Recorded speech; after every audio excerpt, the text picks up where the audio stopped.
I was in my final year of studying biochemistry, burning the midnight oil to keep my grades up and secure a spot in a prestigious research program. My sister and I shared an apartment with two other girls, trying to save money and support each other through the stress of university life. Next door to us lived five girls. Three of them we knew from our old dorm days, and two were newcomers. The older ones were cool, but man, those new girls were something else. Messy, loud, and with a knack for borrowing things without asking. One day, things came to a head. My sister and one of our roommates confronted the girls next door about some missing clothes and kitchen stuff. I stayed out of it, hoping to keep the peace, but the tension was thick enough to cut with a knife after that. A few nights later, I dragged myself home after a brutal study session at the library. My face felt like it was on fire, and my tooth was throbbing so bad I could barely think straight. Tears were streaming down my face as I stumbled into our apartment. My roommate, bless her heart, saw my state and immediately tried to help. She ran next door to ask for some painkillers. I heard the conversation through our thin walls. My roommate politely apologized for the late disturbance and explained that her friend was in severe pain. She asked if they had any painkillers to spare. The new girl replied that she did have painkillers, but she refused to give them. When my roommate asked why, the new girl explained that it was because my sister had gotten into an argument with her roommates, so she wouldn't give me any painkillers. Who refuses to help someone in pain over a petty argument they weren't even part of? I spent that night in agony, cursing that girl's callousness between sobs. Fast forward a few days and I found myself home alone late at night. The doorbell rang and when I opened it, there stood Miss No Painkillers for You herself. She looked like she'd been through the ringer, all frazzled and desperate. The new girl apologized and hesitantly explained her predicament. Her charger had died, she had a final exam the next morning and a submission due that night. She had just started preparing and knew I had a similar charger. She asked if she could borrow mine. Part of me wanted to help, to be the bigger person. But another part, the part still smarting from that sleepless night of pain, had other ideas. I told her no, claiming I was using it right now. Then I shut the door in her face.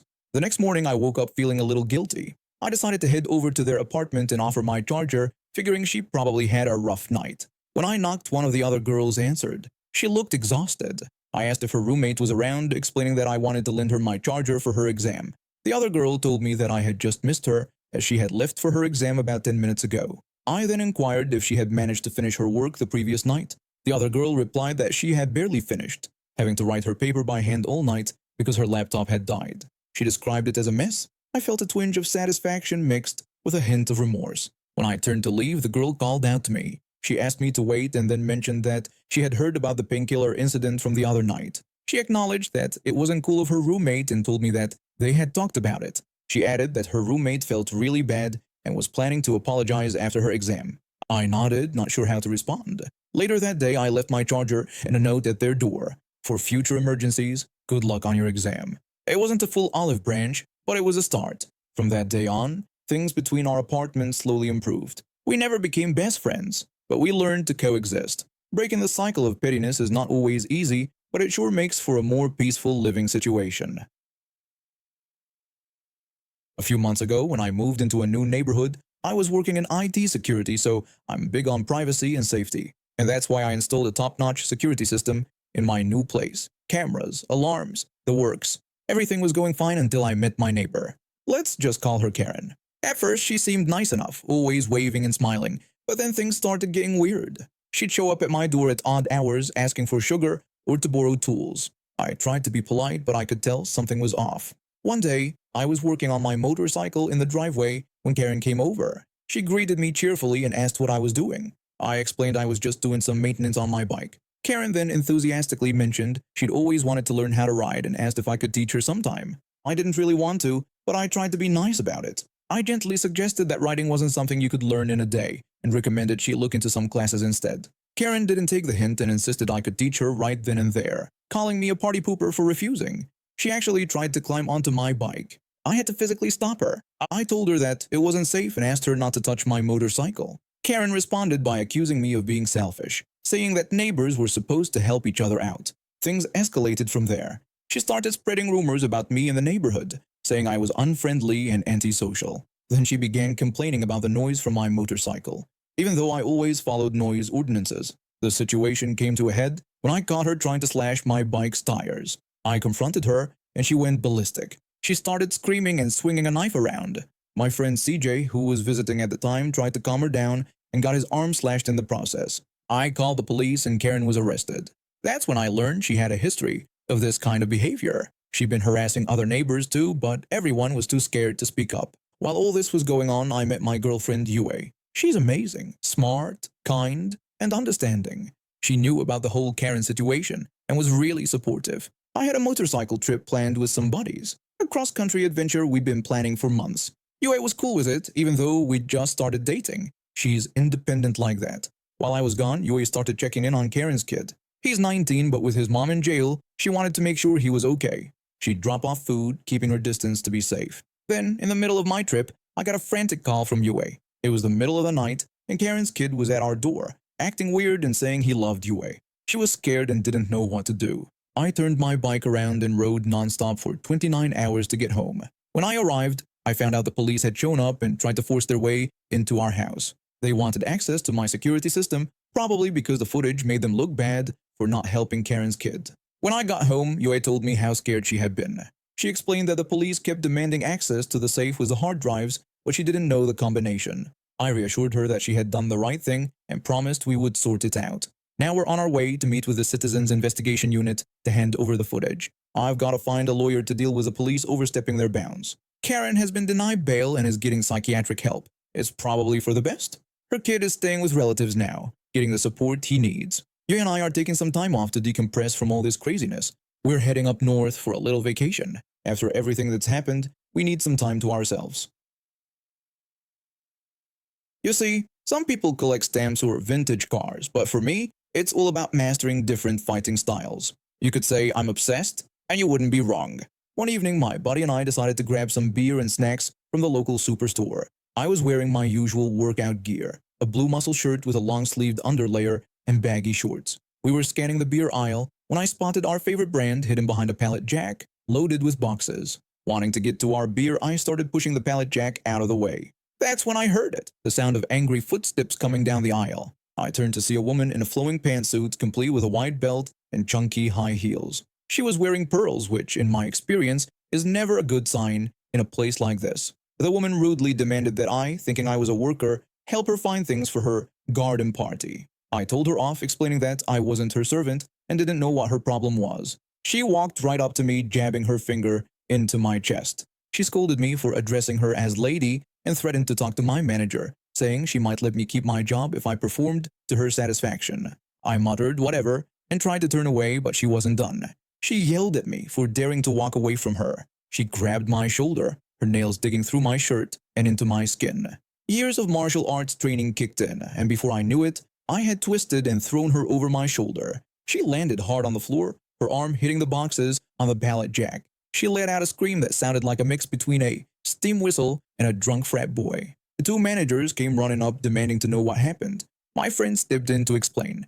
My friend described the situation to the managers, telling them how the woman had demanded I help her, poked me when I refused, and grabbed me from behind when I tried to leave. One of the managers called for an ambulance and the police. Soon, cops arrived and started questioning us separately. I gave my statement, explaining how she had assaulted me first, and I had reacted instinctively. While I was talking to the police, EMTs arrived and took the woman away on a stretcher. I could hear one of the cops mentioning something about checking the security cameras. After what felt like hours of questioning, the police finally let me go. They took my contact information and said they'd be in touch within a few days. I met up with my friend, who had been waiting for me at the sandwich shop near the exit. We ended up buying our beer and snacks anyway. Priorities, right? But I kind of felt anxious, though, about what might happen next. Would I get in trouble for defending myself? Would that entitled woman try to sue me? My friend tried to lighten the mood by joking that maybe he should be the one to go to the store next time since I seemed to attract too much excitement. I laughed, but I couldn't shake the uneasy feeling.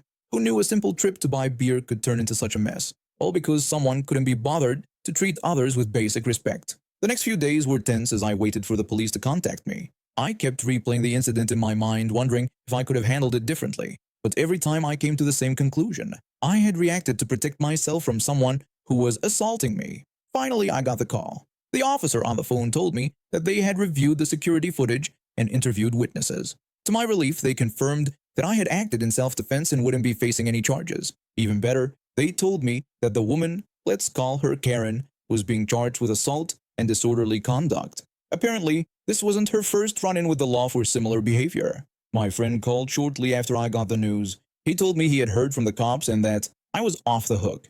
He even joked that maybe next time I'd think twice before trying to move a pallet jack for beer. I laughed and quipped that maybe I'd just wear a shirt that says, "Not an employee," in big letters. My friend suggested we should just stick to the corner store from now on, as there'd be less chance of running into entitled Karens there. We had a good laugh about it and just hung up. Honestly, I'm just glad my martial arts training came in handy for something other than staying fit. I grew up in Belgium. My father, a hard-working man who'd built his own successful business from the ground up, shared his passion with me. He taught me everything I knew about cars, from the inner workings of engines to the subtle differences between makes and models. So when it came time for him to buy a new car, I was thrilled to be part of the process. It was about 25 years ago, and I was in my late teens. Dad had been driving the same reliable sedan for over a decade, and he felt it was time for an upgrade. We spent weekends visiting local dealerships, test driving various models, and discussing the pros and cons of each. It was during one of these outings that we stumbled upon a dealership showcasing the brand new Citroën C5. The moment we laid eyes on it, I could see the spark in my father's eyes. The C5 was sleek, modern, and packed with features that were impressive for its time. We took it for a test drive, and I could tell Dad was smitten. However, being the practical man he was, he had some reservations. After we returned to the dealership, Dad approached the owner, who was also acting as the salesperson that day. Dad expressed his love for the car, praising its drive and features, but he also voiced his concern about the visibility when parking, mentioning that the nose dropped quite a bit towards the front, which might make it tricky to judge distances. I watched as the owner's expression changed from one of smug satisfaction to barely concealed annoyance. The owner responded with a condescending tone, suggesting that if Dad couldn't park, he should buy a Mercedes, as they have a sight on the front. His tone was condescending, and I could see my father's demeanor shift instantly. Dad had always taught me about the importance of respect and good customer service, and this man had just failed on both counts. Dad calmly replied that his father had always taught him to accept good advice when it's given, and thanked the owner for his time. Without another word, we walked out, leaving the owner standing there with his mouth agape. Over the next couple of weeks, we continued our search, but nothing quite measured up to the C5 in terms of features and price. Dad didn't seem too bothered, though. He always said, "The right car will come along when it's meant to."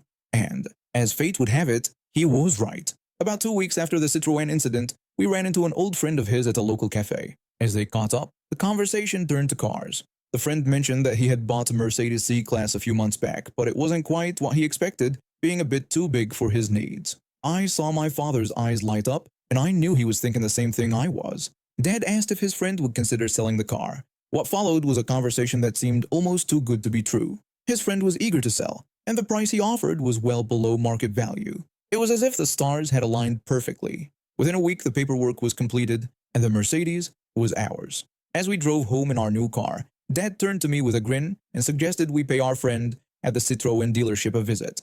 The next morning, we drove to the dealership, the Mercedes gleaming in the sunlight. We walked in and asked to speak to the manager. As we waited, I could feel the excitement building in my chest. When the owner emerged from his office, I saw a flicker of recognition in his eyes, followed by that same arrogant smile we'd seen before. The owner welcomed us back, asking if we had reconsidered the C5. Dad explained that we were there to thank him for his advice, reminding him that during our last visit, he had suggested buying a Mercedes if Dad couldn't park the C5. The owner's smile widened, clearly thinking he was about to make a sale. He eagerly asked if we wanted to discuss the C5's price. Dad calmly replied that it wouldn't be necessary, as he had taken the owner's advice to heart and bought a Mercedes. With that, Dad gestured towards the window where the C-Class was parked prominently in front of the dealership. The owner's jaw dropped, his face cycling through a range of emotions: confusion, realization, and finally, embarrassment. Dad thanked the owner once more for his excellent advice, remarking that it's not often you find such honest salesmanship these days. Without waiting for a response, we turned and walked out, leaving the owner standing there, speechless for the second time. And when we cruised down the highway in our new Mercedes, I knew this was a story I'd be telling for years to come.